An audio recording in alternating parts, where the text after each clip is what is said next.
of an ordered pair. How about g of negative 4?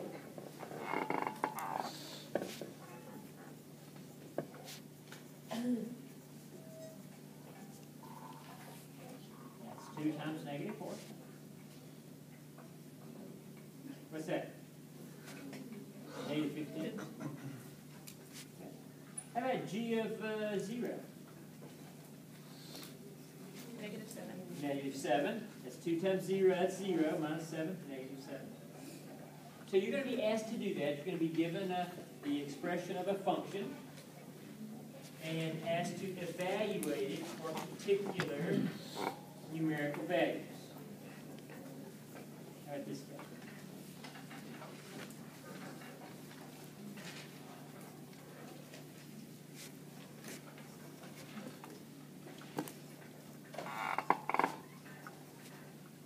Hey, what does that graph into? Remember, it's the same as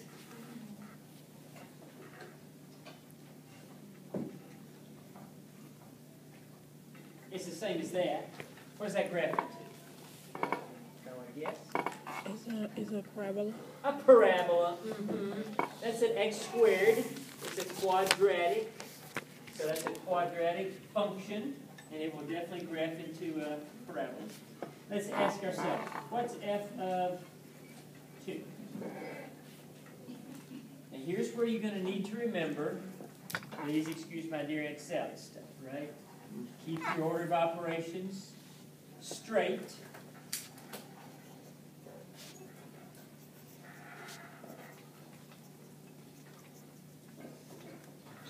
So when you have f of 2, you just put 2 in for the x? Everywhere there's an x, you put a 2. Exactly right. What's the difference in having an f and a g? Nothing. F, different names for it. We could call this guy k of x if we wanted to. In fact, we're going to use f of x equals 100 times. That just means the way we express a function.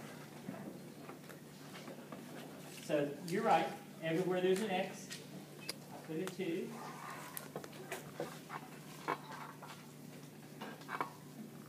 Remembering my order of operations, what do I do first?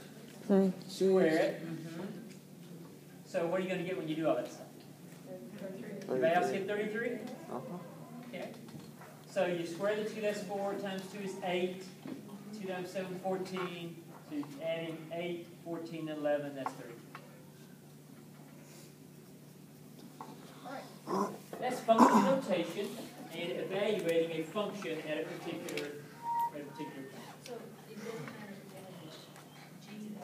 if Doesn't matter at all. I was just feeling F-ish when I wrote that down instead of G-ish.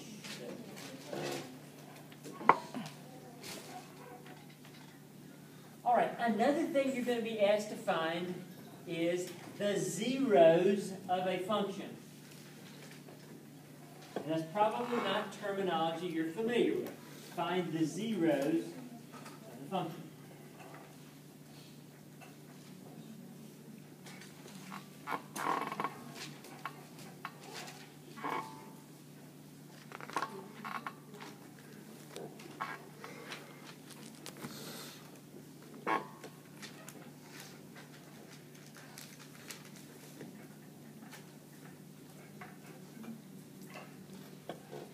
And when I'm looking for the zeros of a function, a helpful little aside is to remember that the zeros are where y equals 0. So if you're asked to find the zeros of a function, I want to find the values where y is 0. Well, as I look at this guy, I've got an immediate problem. I don't see a y. I'm sorry, what? They're interchangeable. G of x, f of x, h of x, and y are interchangeable. So this is the same as y equals 2x minus 11, right?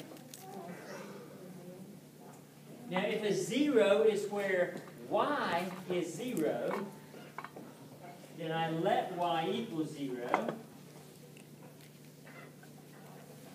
and solve for x. we go. 0 is 2x minus 11. Oh, I see this is going to be easy. 11 equals 2x, divided by 2, I got it.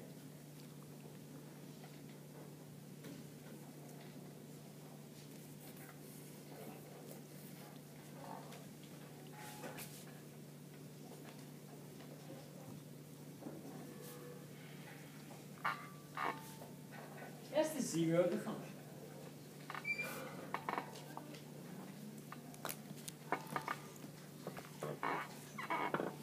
Let me ask you a question I've already asked before, but in a different context. Hey, what does the graph of this thing look like? It's a line. Slanted line. You know what we found when we have found the 0 of the function? The what?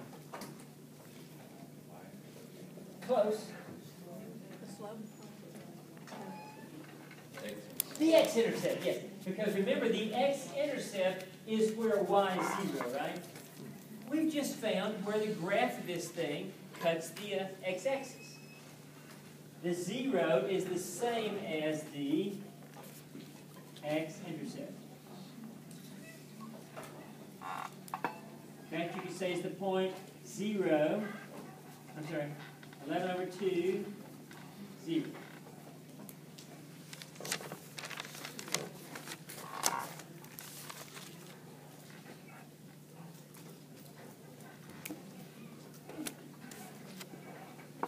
Sometimes it's more sophisticated than just a simple linear equation.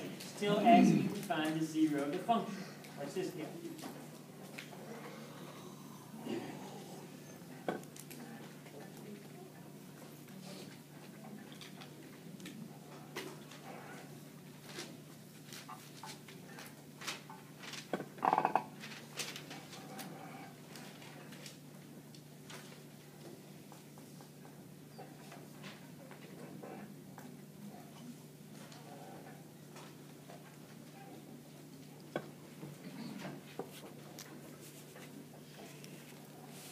So what's your strategy to find the zeros of a particular function? Let y equal 0. And I remember this is the same as y equals, right? You can even go so far, skip a step and say let f of x equal 0. Same thing.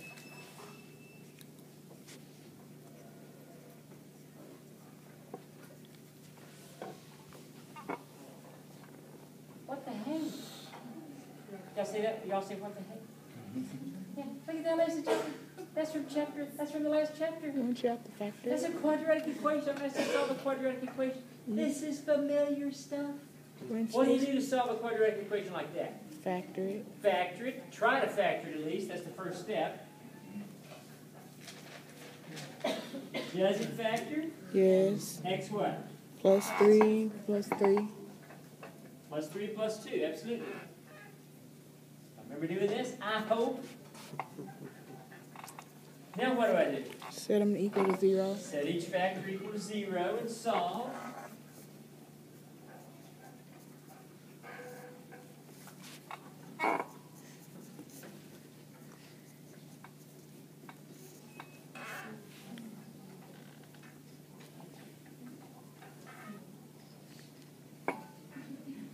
Notice what you just found.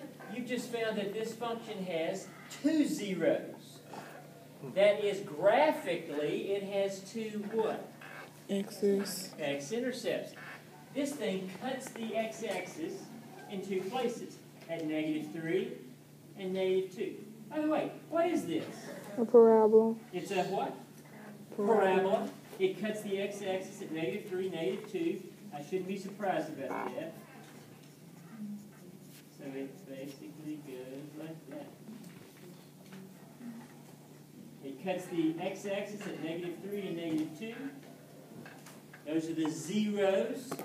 They're also the x-intercepts. -3, -2. Since it's a parabola, a curve, it's got an ability to cut the x-axis 4 places away.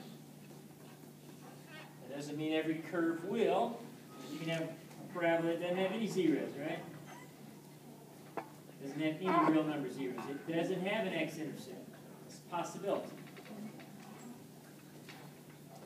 Question about the zeros of a function? Yes, ma'am? How did you know that that was going to go upward and not downward? Something we're going to be doing in the end of this chapter, and that's because positive in front of the x squared, if there was a negative in front of the x squared, it'd be going down. But we're going to get to that a little later. Good question.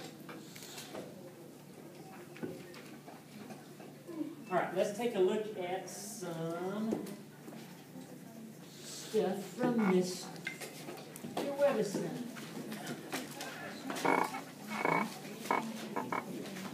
Did I change the due date? November 15th? Is that Monday? Tuesday.